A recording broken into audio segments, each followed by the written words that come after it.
As I talk about the state of the college, where we are today, let me tell you that after 8.5 years of serving you, I want to tell you that I woke up this morning energized, excited, walk into the great room, and we had a pinning just a little while ago for the nurses in late July.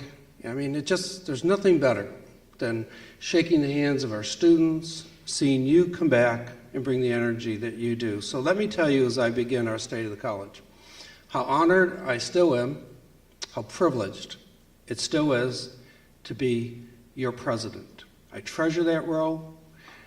I spend every day of my life representing you as best I can, and I want to tell you that it is truly, truly an honor and a privilege to stand before you today as the president of the Community College of Rhode Island. Thank you for all you do.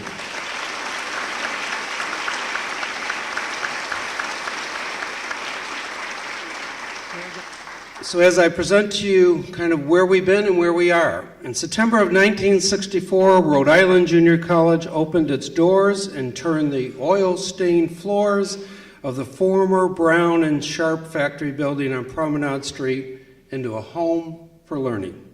Today we have 4 thriving main campuses and 2 satellite locations that help us continue our mission of reaching out to all Rhode Islanders. In 1966, the college established its associate degree in nursing, which was unique for the time. And to this day, it is still one of our most popular programs, and we can proudly say that CCRI provides the most healthcare workers to the state of Rhode Island. Through the planning for the first permanent home for the college began in the 1960s, the Knight campus officially welcomed students for the first time in the fall of 1972 with an enrollment of 3,000. 2 other major events in the college's history from the 1970s, the Blackstone Valley campus, which was later named for our esteemed first president, the Flanagan campus, and our Lincoln town administrator here. I hope you have the same pride that we do with having that facility in your hometown, opened in Lincoln. And when President Flanagan retired in 1978, Ed Liston was chosen as the next president, and as most of you know, he passed away this past year, and he served us for 22 years. In 1980, Rhode Island Junior College officially became the Community College of Rhode Island. And CCRI celebrated its 25th anniversary in 1989. 1 year later, our main Providence campus, which would later be named for President Liston, opened its doors, making higher education more accessible to inner city residents, a fundamental part of who we are as an institution. Today, more than 3,500 students take advantage of the location in South Providence. In 2002, our women's soccer team captured the college's first national championship. And like all of our athletic programs today, they continue to make us proud. They represent us locally and in regional and national competition. Our newest campus in Newport, Mr. Mayor, which we are so proud of, opened in 2005 to help us better serve the southern part of the state. And while our first graduating class in 1966 consisted of 125 students, the graduating class of May of 2013 was our largest ever. So think about that, from 125 students to 2,101 students graduating in May of 2013. So we have certainly, as they say, come a long way, baby. The college has grown substantially, allowing us to better serve the state, its people, and its economy. But at the same time, I believe that we have stayed true to President Flanagan's mission. Described the college, and he described it the college in December of 1969, Interiors magazine article about the design of the Knight campus. And I quote Dr. Flanagan, "It doesn't try to be a junior varsity imitation of a major university, but realizes its function and accomplishes it without being tied to the traditions of the big campus. It provides an environment for learning suited to the youth of today and the future. In a limited time, our students may be exposed to many fields of knowledge. Students will mix and be encouraged to search for learning to the limit of their ability." What a wonderful quote. And we are very excited to report that the General Assembly and the Governor's Office have continued to support the funding of the Warwick Renewal Project. It's a $20 million project over the next 5 fiscal years to provide a comprehensive facelift for the very building that we're sitting in, the megastructure here in Warwick. And as always, there are more ideas and improvement in funding that we'll be looking for. We'll be looking for your ideas. We'll be looking to do these renovations that will obviously begin to bring student life in a different way and begin to make our place a much better place than it is today in terms of renovations and the things that need to happen. Our budget update and fall enrollment.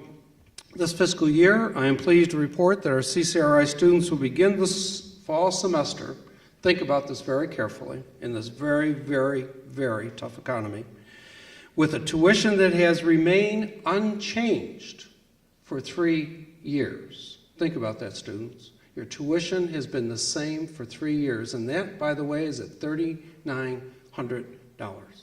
Think about what a bargain that is. So with that, we're very proud of that fact, and with all the expenses the students have, it certainly says a lot about what we're trying to do to help our students in Rhode Island get a better education. As you know, as you've heard, the governor increased higher education by $10 million this year. We received an allocation of 1.45, an increase of about 3%. Though meeting our students' academic and programmatic needs, it is what CCRI is all about. We rely heavily on their enrollment and retention to fund more than 50% of our budget today is students' tuition and fees. It is so important that we hit our enrollment targets. This fall, as we sit here today, our enrollment is 16,369. That's the head count. By the time we open the doors and into the first 2 weeks, we should be somewhere about where we were last year, which will be approximately 17,600. So we're on target to reach those numbers. Students are finding it difficult to pay, but as we go forward, remember that 50% of our budget is driven by tuition and fees, and how important our students are to this institution. We also were given, and this is an important piece, an increase in our FTE position cap of 6 new faculty positions. And I am so excited to tell you, and think about this, in this very, very difficult economy, that we are currently searching for full-time 20 new faculty positions as we sit here today. That's an extraordinary feat for this college in this tough economy to continue to make sure that we put the best professors in front of our students. This year's enrollment, as you just heard, still has some pieces to go, but we're almost getting there. And as I close, I want to leave you with some more thoughts from Dr. Flanagan, whose words he shared 50 years ago at the college's first formal convocation, and they still remain true today. He wrote, and I quote, "No one can look to the future without a sense of challenge and an awareness of the great opportunity which this institution holds for the future of higher education in Rhode Island.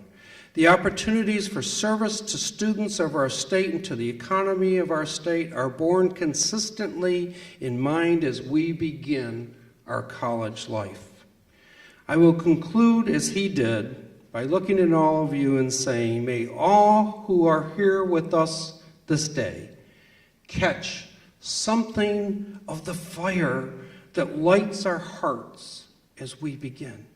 May all of us feel that fire, that excitement of this day. Let us welcome, and I'm going to ask all these students to stand because this is why we're here. Let us welcome our students back.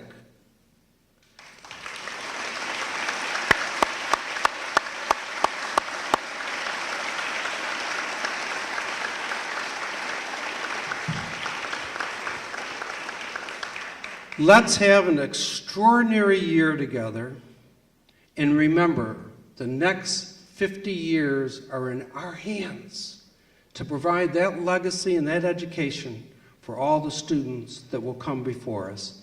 Thank you, each and every one of you, for being here today. It is truly a privilege to be part of the Community College of Rhode Island.